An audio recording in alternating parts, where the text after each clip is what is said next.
कभी कभी जिंदगी इतनी सूख जाती है कि लगता है अब कुछ भी नहीं बचा।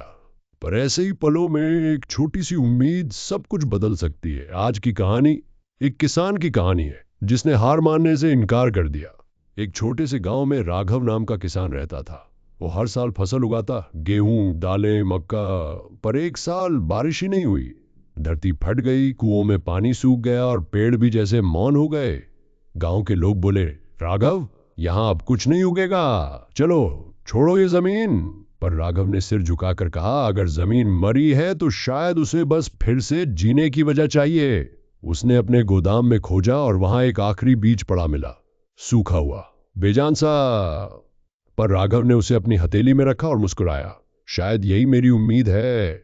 हर सुबह राघव कई मील चलकर सूखे नदी तल से थोड़ा सा गंदा पानी लाता। वो पानी उस जगह डालता है जहां उसने वो बीज बोया था। दिन बीत गए, हफ्ते गुजर गए, पर मिट्टी वैसी की वैसी रही, सूखी, कठोर, मौन। लोग हंसते, राघव पागल हो गया है, सूखी धरती में बीज बोता है।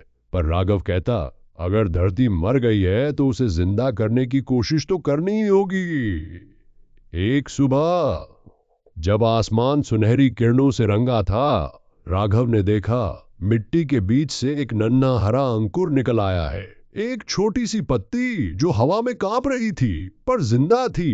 राघव के आंसू बह निकले। वो जमीन पर झुक गया और बोला, तू नहीं टूटा तो मैं भी नहीं टूटूंगा। वो एक पौधा धीरे धीरे पेड़ बन गया। उसकी जड़ें गहरी हो गई, उसकी छांव में पक्षी लौट आए। और कई सालों बाद जब फिर से बारिश आई तो गांव वाले लौटे।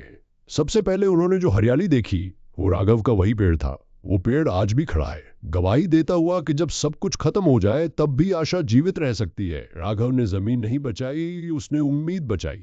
जब जिंदगी बंजर लगे, जब सब कुछ सूख जाए, तब याद रखिए आपके अंदर भी एक आखिरी बीज है जिसे बस थोड़ी सी हिम्मत और विश्वास चाहिए। कठिन समय में सकारात्मक रहना मतलब ये नहीं कि दुख नहीं है, बल्कि ये है कि आप अब भी उम्मीद को सींच रहे हैं। जब सब कुछ खत्म सा लगे, जब जमीन सूख जाए, तब याद रखिए कभी कभी एक आखिरी बीज भी चमत्कार कर सकता है।